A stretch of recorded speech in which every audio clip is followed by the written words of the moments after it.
Yooyyaa eebila 23 bara 2022 ashama harka fuunee hordoftoota Gadaa Miidiyaa Neetwork hordoftoonni amantaa kiristaanaa marti baga ayyaana du'aa ka'uu Yesuus Kiristoosiin geessan jecha oduu har'aa waliin hanjiksaa sirnaati dursa hangafoota oduu nan eegala. Waraanni Bilxiginnaa Shawaa Lixaatti abbootii gadaa lama ukkaamse. Yuunivarsiitiin Finfinnee waardiyoota Oromoo hojii irraa ari'uun har'a waardiyoota sabaan Amaara ta'an qofaa mooraa galchuun naga'ame. Itoophiyaan biyyoota Afrikaa qaala'insa jireenyaa hamaa qaban 8 keessaa sadaffaa taate.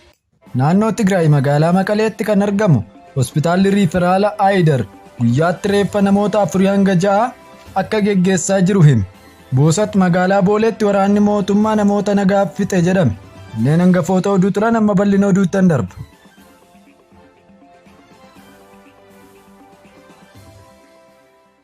Waraanni Bilxiginnaa Shawaa Lixaatti abbootii gadaa lama ukkaamse. Mootummaan Bilxiginnaa maqaa Opereeshinii Farra Riphee Lolaa jedhuun erga Oromiyaa guutuu irratti lola labsee bubbuleera. Haaluma kanaanis lola labse kanaan injifatamaa waan jiruuf jecha uummata nagaa ajjeesuu, hidhuu, qabeenya uummataa saamuu fi gubuu kan durii caalaatti ammeessee itti fufeera. Tibba kanas godina Shawaa Lixaa aanaa Midaaqanyitti abbootii gadaa lama maqaan isaanii obbo Ittafaa Carraataa fi obbo Barbaadaa Dabbasaa warreen jedhaman maaliif dabballee keenya ta'uu diddan jechuun magaalaa Amboo geessuun akka hidhan maddeen Gadaa Miidiyaa Neetwork nuuf himan. Waraanni Bilxiginnaa kana duras abbootii gadaa Karrayyuu jumlaan ajjeesuun isaa kan yaadatamudha. Oduuma wal fakkaatuun eebila 20 bara 2022 dargaggoonni lama maqaan isaanii dargaggoo Gumii Surichoolaayee fi dargaggoo Galma Taarii jedhaman magaalaa Finfinneetti tika mootummaatiin butamuu maddeen keenya nuuf himan. Akka maddeen keenya nuuf himanitti dargaggoo Gumiin barataa yuunivarsiitii yoo ta'u, hiriyyaan isaa immoo barsiisaa yuunivarsiitii fi barataa digirii lammaffaa yuunivarsiitii Finfinnee ta'uu odeeffanneera. Dargaggoonni hidhaman kunneen badii qabaatanii osoo hin taane waraana bilisummaa Oromoo zoonii kibbaa loojistikii fi hamileen tumsaa jirtu maqaa jedhutti maxxansuun hidhanis jedhu. Yuunivarsiitiin Finfinnee waardiyoota Oromoo hojii irraa ari'uun har'a waardiyoota sabaan Amaara ta'an qofaa mooraa galchuun naga'ame. Ganamarraa eebila 23 bara 2022 hoogganoonni Yuunivarsiitii Finfinnee waardiyoota sabaan Oromoo ta'an kanneen kanaan dura mooraa sana keessa hojjechaa turan guutummaatti hojii irraa ari'uun waardiyoota sabaan Amaara ta'an mooricha galchuu barataa Yuunivarsiitii Finfinnee tokko Gadaa Miidiyaa Neetworkitti hime. Uffata waardiyoota kanneenii irratti alaabaa lummuttii ta'e kan Minilik irratti maxxansuun mooraa seensisan jedhu. Tibba waraqaan arrabsoo saba Oromoo irratti xiyyeeffate mooricha keessa faca'uu wal qabate mormii barattoota Oromoon alaabaan lummuttiin Yuunivarsiitii Finfinnee keessatti akka hin qabatamne akkasumas naxalaa irrattis akka hin maxxanfamne bulchiinsi yuunivarsiitichaa beeksisa baasuun dhorkee ture. Har'a garuu hoogganoonni Yuunivarsiitii Finfinnee seera sana ofii isaanii cabsuun uffata waardiyoota Habashaa irratti alaabaa lummuttii maxxansuun mooricha galchan jedhu. Bulchiinsi Yuunivarsiitii Finfinnee itti yaadee dubbii tuttuqachaa jira kan jedhan maddeen keenya. Sababa ga'aa tokko malee waardiyoota Oromoo ta'anis hojii irraa ari'aa jira jedhu. Waardiyoota Yuunivarsiitii Finfinnee keessa ari'aman sababa hojii irraa geggeeffamuu isaanii yoo gaafan dheengadda dhaabbati kanaan dura mooraa eegaa ture kan abbummaan isaa Oromoo ta'e haa ka'u mooraa poolisii federaalaatu eega jedhan jedhu. Haa ta'u malee bulchiinsi Yuunivarsiitii Finfinnee harka lafa jalaa waardiyoota sabaan Amaara qofa ta'an qopheessuun har'a mooraa sana galchee jira jedhu. Waardiyoonni kanaan dura mooricha eegaa turan kan sabaan Amaara ta'an moorichumatti hafanii hojii isaanii itti fufuu kan nuuf himan maddi keenya. Waardiyoonni Oromoo fi saba kan biraa ta'ane garuu gaaffii tokko malee hojii keenya irraa geggeeffamna jedhu. Yeroo waardiyoonni Amaaraa uffata isaanii irratti alaabaa lummuttii qaban mooraa seenan barattoonni Amaaraa gammachuun bakka balbala shanaffaa jedhamutti sirbaa oolan jedhuun bulchiinsi Yuunivarsiitii Finfinnee shira guddaa barattoota Oromoo fi saboota kaan irratti raawwachaa jira. Kanaaf uummanni Oromoo akka qubanuuf qabaatu jechuun dhaamsa dabarfatan.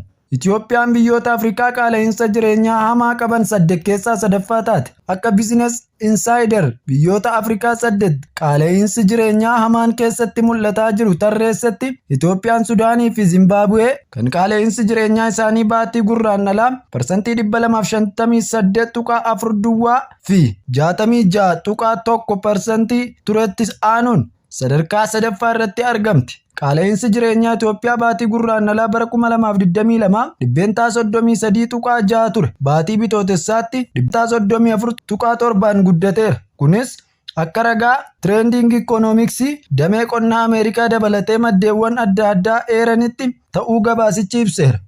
Naannoo Tigraay magaalaa Maqaleetti kan argamu hospitaalli riiferaala Aayidar guyyaatti reeffa namoota 4 hanga 6 akka geggeessaa jiru hime. Sababa hanqina yaalaa fi qorichaan namoota du'an keessatti ogeessonni fayyaa akka argamanis beeksiseera. Hospitaalichatti hoogganaa tajaajila narsii Teediroos Kaasaay waraanicha dura dhukkubsattoota naannoo Tigraay, Amaaraa fi Affaarii dhaqaniif tajaajila yaalaa kennaa kan ture. Hospitaalli Haayidar amma akka malee dadhabuu isaa himan. Waraana Itoophiyaa waggaa tokko oliif tureen kutaalee Itoophiyaa kaanii fi addunyaa irraa cittee kan jirtu Tigraay hanqina qorichaa, meeshaalee yaalaa fi deeggarsa namoomaaf akka saaxilamtu gochuu isaa gabaafamaa ture. UN dabalatee dhaabbileen idil addunyaa kaan waraanichi dhaabbatee deeggarsi namoomaa dhorkaa tokko malee uummataaf dhaqqabuu akka qabu irra deddeebiin gaafataa turan. Torbanoota muraasa dura mootummaan federaalaa deeggarsa namoomaa karaa ariifataa ta'een Tigraay akka galuuf haala mijeessuuf jecha walitti bu'iinsicha dhaabuu beeksiseera. Humnoonni Tigraay naannolee ollaa keessa bakkeewwan humnaan qabatan gadhiisanii akka ba'anii fi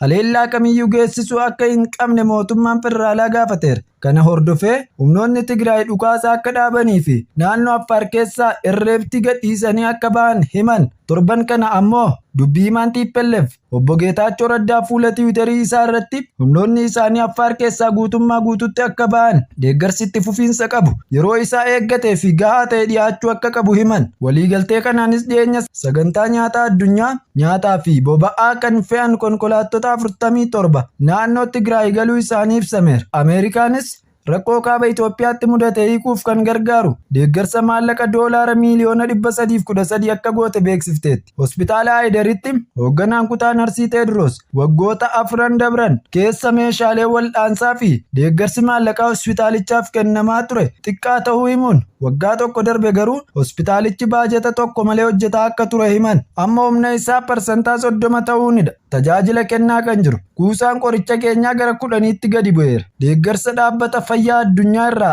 argamuun gara parsantaa 20tti ol guddatee ture. Garuu qoricha hospitaalichaaf kenname kan dhume torban 2 keessattidha jedhan. Hoogganaan kun qorichi deeggarsaan argames gosaan baay'ee xiqqaa ta'uu himaniiru. Itti dabaluun dhukkuboota akka kaanserii, dhiibbaa dhiigaa fa'aaf kan oolu qorichi homtuu galuu dhabuu isaan torban tokkoof tajaajilli hospitaalichaa fooyya'ee fakkaate deebi'ee kufuu himan.